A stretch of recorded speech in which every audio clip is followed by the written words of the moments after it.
If you've ever read a management book and thought, this sounds great, but it would never work in the real world, well, you are definitely not alone. So today, we're going to dive into Ben Horowitz's legendary book, The Hard Thing About Hard Things. We're going to uncover the brutal, honest lessons for leading when everything, and I mean everything, is on the line. It's what he calls wartime. And wow, Horowitz kicks things off with this idea right here. It's so powerful. See, he's not here to give you some nice, clean theory that works when everything's going great. Nope. He's here to share the lessons he learned from the trenches, from someone who has actually been to war in the business world. All right, so what exactly is the hard thing he's talking about? Well, it's pretty simple, really. It's that huge, gaping canyon between the advice you usually get and the brutal, messy reality of running a company when things are going sideways. Most business books, they don't prepare you for that. And this is the core concept right here. You've got peacetime and wartime. Peacetime, that's the good stuff. Your company is growing, you've got a clear advantage, everyone kind of knows the rules. But wartime, oh man, that's when you are literally fighting for survival. Maybe you're fending off a killer competitor, or the whole market crashes, or you're dealing with some massive crisis inside the company. And here's the key takeaway, the most important part. In wartime, the rule book, you just got to throw it out the window. So, who is this guide leading us through this pretty treacherous landscape? Well, meet Ben Horowitz. Today, he's one of the most respected entrepreneurs in Silicon Valley, for sure. But, and this is the important part, he earned that respect the hard way. Okay, let's just quickly look at his journey because it's pretty wild. Back in 1999, he co-founds this company called LoudCloud, a super cutting-edge cloud provider for its time. But then, boom, 2001 hits, the dot-com bust happens, and the company is staring into the abyss. I mean, on the brink of total disaster. And yet, somehow, against all odds, he navigates this insane crisis, restructures the whole thing into a new company called Opsware, and then he sells it in 2007 for a massive profit. So you see, this isn't theory. This is real, lived, brutal experience. Okay, so what's the solution then? What's the secret? Well, Horowitz is crystal clear about this. There is no magic formula. There's no silver bullet you can just fire. It all comes down to having the character and the guts to make those gut-wrenching, awful decisions when it feels like every single option is a bad one. All right, so if there's no magic formula, where do you even begin? I mean, what do you focus on? Well, this is where Horowitz gives us something really concrete, a clear hierarchy of needs. Think of it like a framework for your priorities when you're under fire.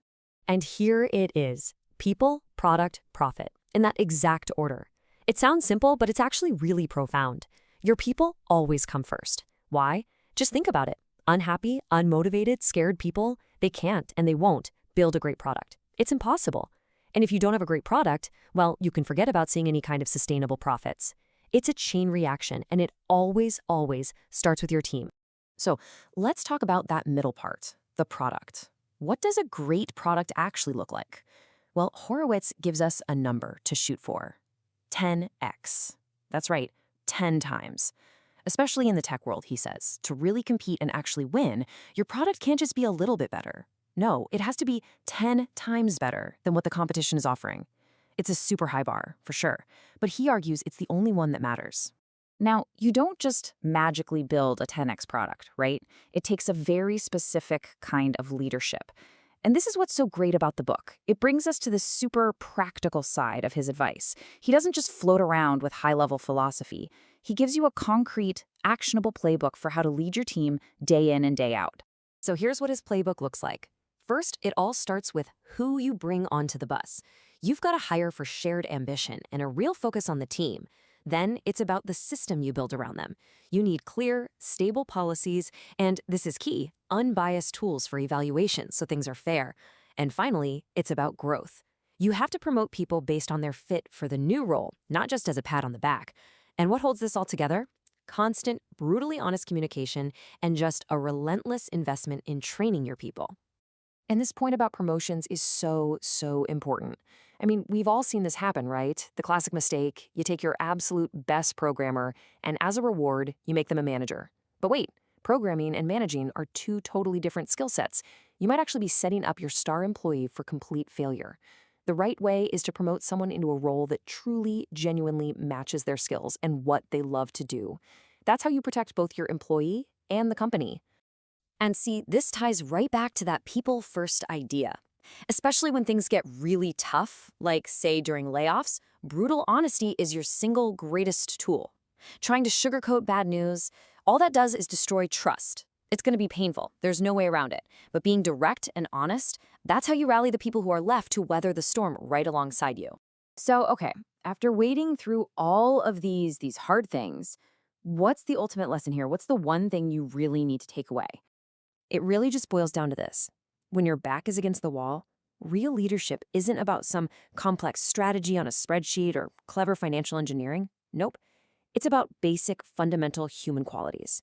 It's about honesty. It's about having the character to make that tough call. And, above all else, it's about a relentless, unwavering focus on your people. And so this really leaves us with a critical question to ask ourselves, doesn't it? We all face our own challenges at work, big and small. So, when you look at these principles, are you ready for your wartime? Because at the end of the day, the hard thing isn't dreaming up the perfect plan on a whiteboard. That's the easy part. The truly hard thing is making the decision. It's owning that decision, and it's leading your people straight through the fire. And that right there is the core message from Ben Horowitz.